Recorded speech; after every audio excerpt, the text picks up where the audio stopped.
So, secrets of friendship again. Um, Friendship is a topic which personally I don't have much experience on the human level, but on the divine level, it has been sweet from the grace of God. And Swami Kriyananda ji, when he wrote the Secret series, as you can see from the previous two classes, if you watched those with Jamal ji, Vinit ji, they also outlined how Swami ji wanted each and every one of us to be co-authors in the Secret series, to take each one of those, apply them, and see how it affects us all. So the one I'm going to share now about a few of them, then Brahmachari Premdas will also share, is number 17. Giving friends, the secret of friendship is giving friends your full attention when conversing with them. I think Brahmachari Jamal covered a lot about listening in the previous sessions, but it's good to re-emphasize. A true friend, and it goes both ways, implies that you are giving your full attention while conversing. You're not just waiting for the moment to speak. And there was this term which Swamiji used, I think, or battle of monologues, where everyone is waiting to just go on and blab about what they want to say. So, yes, you might have noticed some of your good and greatest friends are the ones who you can talk to, and they listen, and not just listen physically, listen to your words, they listen to your feelings, your emotions, your energy, and respond and help you uplift the same, which is what we all are trying to do for each other, to listen to the divine in everyone. And when we do that, the secret of friendship flourishes in that um, companionship. And it is a root. Devarshiji used to say, Swami Devarshiji, that human relations are breadcrumb route to divine relationship or union with God. Because in human relationship, we learn how God's principles work and we try to purify them. So, personally, when conversing with people, I don't like conversing with people. I like to remain silent most of the time. So, I have had some funny experiences by being quiet all the time. Is that most people will just out of the sudden start talking with me because I would just be listening and not expecting people to talk. So what happens is strangers in public places will come to me and start talking or asking help and so on and so forth. I'm more than happy to give whatever I can, but it happens often. So on a funny note, once I was walking through a rain with an umbrella, and this was a public place, and a person just came right beside me and said, "Can I come under your umbrella and walk with you till a certain point?" And it was weird, but I think it was because I avoid talking a lot. It's just people see that I'm receptive to their needs, and which is a principle we can all use for our friends, that can always be receptive. And that implies talking less, because if we are just in our own mind, our own thoughts and everything, how can we be receptive to what others need? So yes, give your full attention when conversing with people. So give your full attention even now. Another one is holding kind thoughts. The secret of friendship is holding kind thoughts, especially when misunderstandings occur. And they do occur. Our yuga, Dwapara Yuga. So yuga of communication and gives. So when we communicate, sometimes misunderstandings happen, and they are actually a test of true divine friendship. Because how will you know if someone is really your friend, or if you are someone's friend really, unless you get a chance to go through tests together and let it be purified? And that means holding kind thoughts even when things seem off. Uh, Once I made a friend of mine, an acquaintance, you can say, but a friend, because God is in all everyone and God is being friend to us through everyone. So he got very upset because of a decision I made. We were working on the project together, and yes, it was my fault. He didn't get upset over nothing. It was a genuine one, and I realized my mistake, but I had no intention to make him upset. It was just a hasty decision, so misunderstanding. So I apologized, it wasn't working, and I casually mentioned maybe I can do something to make up for it, sacrifice something in that project. But eventually, what helped was not all these things, but sincerity and expressing kindly that it was not an intention of mine to be upsetting to you or doing this thing. It just happened. And with that sincere kindness and seeing the best potential of this person, I was able to resolve the situation. Why? Because misunderstandings will happen, but what ties us together is the simple presence of that divine spark in all of us. And if we hold on to that in everything we do, not just friendships or relations, you will be able to rise above all misunderstandings. And it is uh, in higher yogas, they say the communication is not even through words, so there is no chance for miscommunication. You are a open book to everyone, and same on the other side. So that requires a certain honesty and a deep connection, which happens when your awareness is higher. So we can try and see how it works for all of us. And next one I would be going into is, before going into that, I would also like to talk about how Paramahansa Yogananda ji showed how true perfect friendship could be, because he was perfected in God. So he expressed that true divine friendship with his disciples, yes, but with everyone else also. He was gracious, kind, accommodating, and never judging anyone, which is two of the ones I will say together. And so Paramahansa Yogananda ji's story, I would say, about a certain person who was known to be his boyhood friend. So this was, I think, Basu Kumar Bagchi, who eventually became Dhirananda, Swami Dhirananda. So he was a supposedly boyhood friend of Paramahansa Yogananda ji. And they did a lot of things together, spent many years together on the spiritual path, in the Ranchi school, and even he followed Master to Mount Washington and even Boston. So eventually, this person, Dhirananda, betrayed Paramahansa Yogananda ji, even when Yogananda ji gave him his utmost love, friendship, devotion, help, and all support you could imagine a person could get from a great master. And yet the person betrayed Paramahansa Yogananda ji. And here's the thing, Yogananda ji in his boyhood days told to another friend of his that Bakchi, this person will betray me when he and leave me for a white woman or something like that, will betray me. So Yogananda ji knew this would happen. He knew his friend will betray him. He knew he had those tendencies. But he chose not to affect that in giving his friendship to Dhirananda. He remained loyal to him. Yogananda ji remained loyal to him. And even after being betrayed, he still remained a friend. Dhirananda left. He ceased all communication, but Yogananda ji, in the spirit of Guru, in the spirit of friendship, sent a box of mangoes to Dhirananda every year, a sign of friendship, and kept doing that year after year. It was returned unopened all the times, but he kept doing it. Why will he do that? Because he didn't see his friend as a human egoic personality. He saw the divine in his friend, and in eternity, the time when that friend would be free and that union would be true.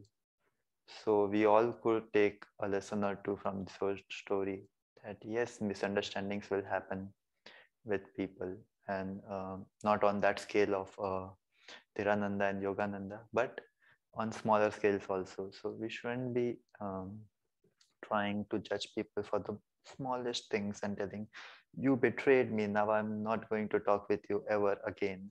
Yes, sometimes you might have to stop communicating for the better health of each of you, mental health, but that doesn't mean you have to hold back your kindness towards them. You can always be a kind friend to them, which is what Swami Kriyananda did to everyone. Never held back his friendship to anyone, even when those people disrespected the friendship. That is true divine friendship. And it comes from letting go of the ego and letting go of personal desires. It comes from being a channel for divine and seeing the divine everywhere. Because isn't it God helping God, or God communicating with God through all of us? And we just need to see that. So being impersonal helps. It has been covered before in the previous classes, but being impersonal helps because if you personally see everyone, then it's an egoic relationship. But if you impersonally see, you are able to see everyone equally, which is the basis of true friendship. You see each one as equals in God. So these two goes together. Secrets: never judging, but concentrating on what attracts you in your friends, and not criticizing, but voicing sincerely the beneficial truth. Never judging. A lot of friendships would be much more easier if they don't judge each other. And that is how true friendships happen also. You don't judge each other. You just accept each other for whoever they are. And as it goes forward, you just let them space to be who they are without having to satisfy a certain pedestal where you put people. Which is why friendship is placed as a higher relation than the relation of family, because there it is forced on you. But friendship is not forced, it is voluntary. So that is what helps us. Never judging, but concentrating on what attracts you in your friends. Master said, be like an ant. An ant will take the sugar from a mixture of soil, with leaving the grains of soil behind. So something we can try out in your friendships also, because no one is perfect. Everyone is trying their best to be the best version of whoever they are, and where that sense of joy will take them. But if you judge others, you are actually judging yourself, because in your greater reality, you and that person are one. And everyone works on different qualities over different periods of time. So some quality may not be good in others, some quality may not be good in you. So very few people are perfect, and even they are perfect because they do not judge and just rise to their own highest potentials. So Christ said once to a lot of people who were trying to judge someone, let who is without sin throw the first stone. So we shouldn't throw stones if we are without. Even if you are without sin, you wouldn't throw a stone. So that is given. Never not criticizing, but voicing sincerely the beneficial truth. Many friends, and it is the key here is sincerely the beneficial truth. Because if you have a close friend, that friend will see through you trying to voicing the beneficial truth. They will see that you are trying to be subtle about something, or not criticizing someone, or being indirect. Because a true friendship, you have a connection where they can see how you usually act and how you usually react. So sincerity is what truly strengthens and builds a friendship, because if you're sincere, the friend will see that you have their own you have their best interest, and you're trying to help. Mutually beneficial is the word Master said strengthens friendships. So before passing it out to Brahmachari Prem Das, I wanted to read something Swami Kriyananda ji said. One of the purposes of Ananda is to show the world examples of true friendship. Cooperation doesn't have to be coerced. It is the natural result of that friendship. And one more thing I will say at the end too, but with that, I will pass it on to Brahmachari Prem Das. Thank you.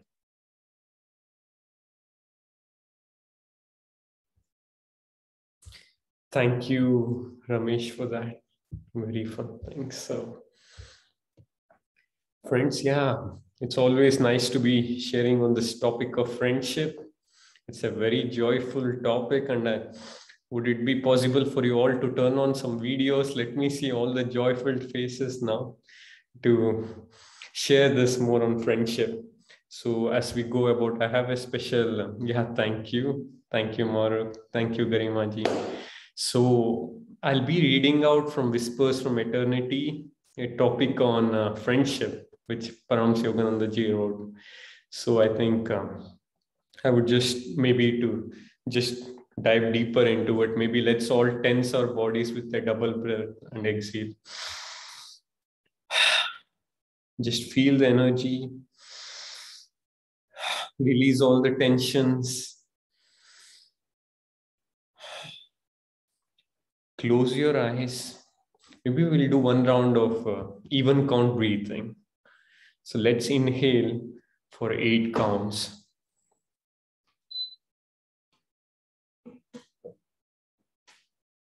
Hold. Exhale. Just try to keep closing your eyes. Just try to stay centered. Just try to feel that inner calmness within you, that inner joy. As we listen to Paramahansa Yogananda Ji's poem on friendship, just listen deeply to this to absorb his subtle vibrations. Is friendship the weaving of the red strings of two hearts? Is it the blending of two minds into a spacious one mind?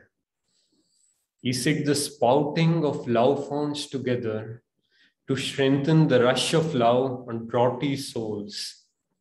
Is it the one rose grown twixt twin mind branchlets of one compassionate stem?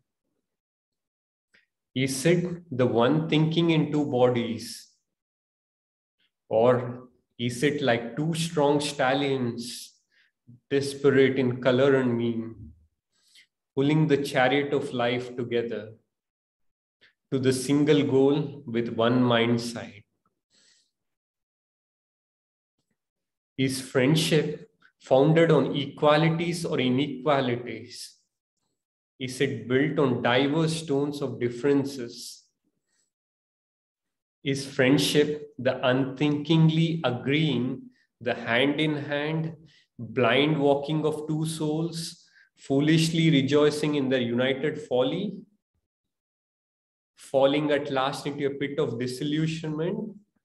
Or is friendship a noble, fruitful, holy, when two separate souls march in difference, yet in harmony, agreeing and disagreeing, glowing, improving diversely, with one common longing to find solace in true pleasure? Whenever the lover seeks self-comfort at the cost of one beloved, then in that garden of selflessness, fragrant friendship perfectly flowers. For friendship is a hybrid born of two souls, the blended fragrance of two unlike flowers blown together in love's caressing breeze. Friendship is born from the very core of secret, inexplicable likings. Friendship is the fountain of true feelings. Friendship grows in both likeness and difference. Friendship sleeps or dies in familiarity and decays in lusts of narrow-eyed selves. Friendship grows tall and sturdy in the soil of oneness in body, mind, and soul. Demands, deceptions, sordid sense of possession, courtesies lack, narrow self-love, suspicion. These are cankers which eat at the heart of friendship. Friendship, flowering heaven-born plant, nurture art thou in the soil of measureless love, in the seeking of soul progress together by two who would smooth the way each for the other. And thou art watered by the attentions of affection and the tender dews of inner and outer sweetness, of the inmost selfless heart's devotion.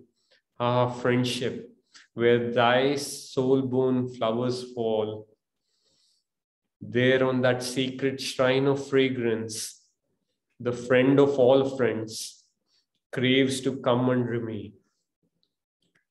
Just visualize Yogananda Ji at the spiritual eye, sending this bonds of friendship, the entire planet, just surrounding within you, filling your body, filling your surroundings, your house, and your colony, your city, and the entire planet with kindness, with smiles, and the true friendship which will unite all of us. Om Shanti Shanti Shanti. Thank you, friends, for joining today again. So Yogananda Ji's words are always so deep, and it's that true friendship which we all are seeking. And what is best to in any friendship? Also, in one more place where I read about friendship, Yogananda Ji says the true friendship, how can we develop friendship? It's about giving to others. It's not in always taking. So somehow when you start giving and giving, somehow you start expanding, and also at the same time, you'll be able to serve more, and also you'll be able to share that heart's love with everyone. So what is the best thing to share with everyone? In some ways, that divine joy. In some ways, we all are lucky that on this path, we are able to dive deep into these teachings and also feel that joy in our meditations. And what else is best to share it with all? So on today, I've chosen few things. Also, one more point I would like to just share. I was reading this again from Yogananda Ji's writings, that this is about souls. I'll just read this before I read these few lines. It's just 3 lines. In this, he tells about how some people we meet once somewhere and we just form this strong connection. And sometimes we meet from people like on daily basis, but somehow we can't connect with them. So somehow Yogananda Ji says there are some friendships which come from incarnations. So he also says not to neglect them. At the same time, just keep building it in this pearl of friendship. Keep it stronger, give it energy, flower the plant of this friendship also. Because each and every incarnation, until we develop this true friendship with souls, will not be able to connect it with that cosmic consciousness. It's all needed in our steps, like Ramesh was explaining, like how Devash Ji's words of how friendship of human relationships be breadcrumbs if it done in the right way. So now I'm just going to these few lines are like, some souls at sight ever become our own. Some others whom we often meet forever remain unknown. And yet in whispers dame wisdom says, to love you own and unknown alike are heaven's ways. How beautiful it is written. So loving each and everyone. So today I've chosen few points, the 15, 16 and 21. So the point number 15, for the day 15, what Swami Kriyananda Ji shares is the secret of friendship is expressing kindness with your eyes and through the tone of your voice, not only with your words. The secret of friendship is expressing kindness with your eyes and tone of your voice, and not only with words. I think I've heard many people who come on the spiritual path, when the time I was coming, like they used to tell how the connection formed with Ananda. And I think one of my friend, Guru Bhai, he told me that he just called to this. He found out about Ananda. He just found out the number. He called this city center. And somehow, luckily, it was the center leader himself, the Acharya there. He just picked the call. And the conversation was more like, hello, I hope you're doing well. It was just these general, normal words which we communicate. But the way in which the Acharya communicated with the joy, he was a long time Acharya. And the way my Guru Bhai friend, when he heard it, he just felt like this was like home. Just that tone of voice. So that joy, when it can be expressed through our voice and through our eyes.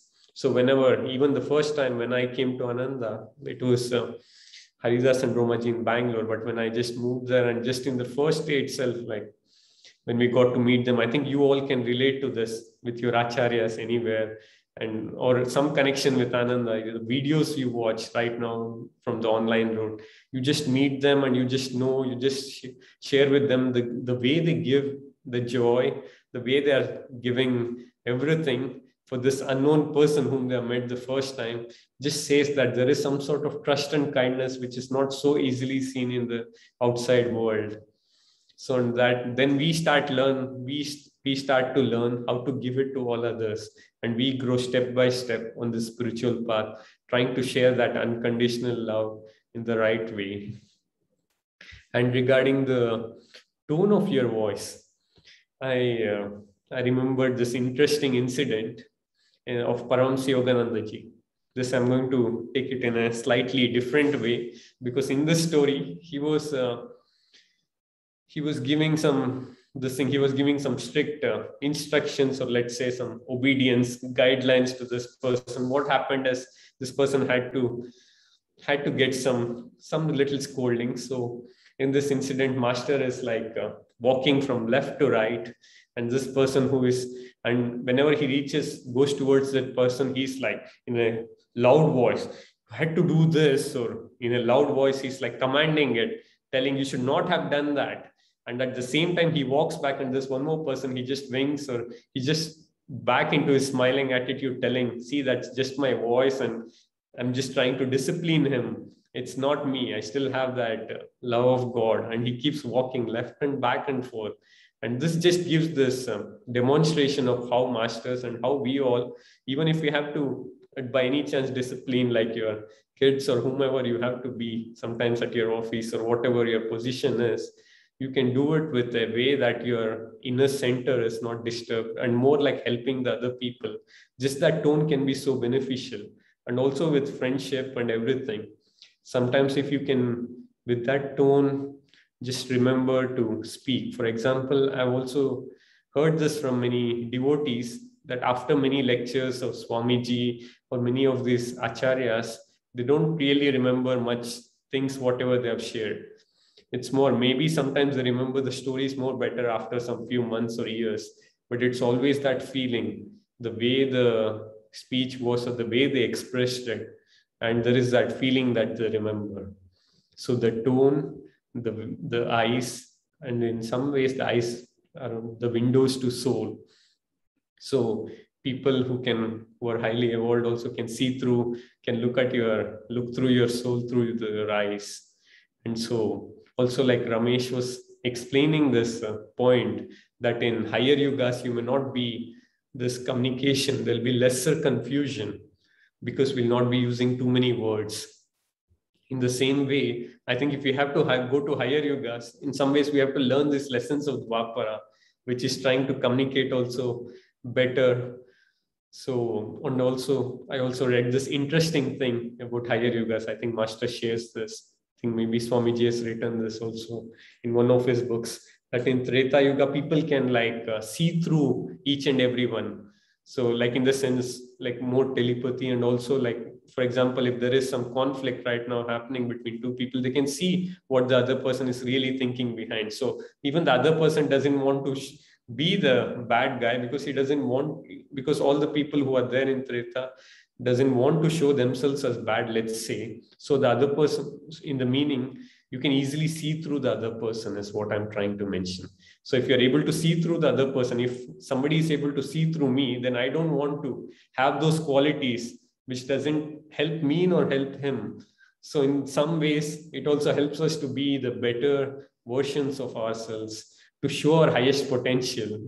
So that was just a one fun, interesting thing I just remembered from one of these things. Okay, I just saw the time. Okay, now I'll request, sorry, Brahmachari Ramesh to close it with a small reading. Okay. Thank you, Premdas. It was nice. And this is a beautiful reading from Swami Kriyanandaji. So I will quickly read it. And then I think we have healing prayers led by Prepsa. So this is from Swami Kriyananda, as we have known him. So this is Swamiji writes, the relationship with God as friend is in some ways the sweetest.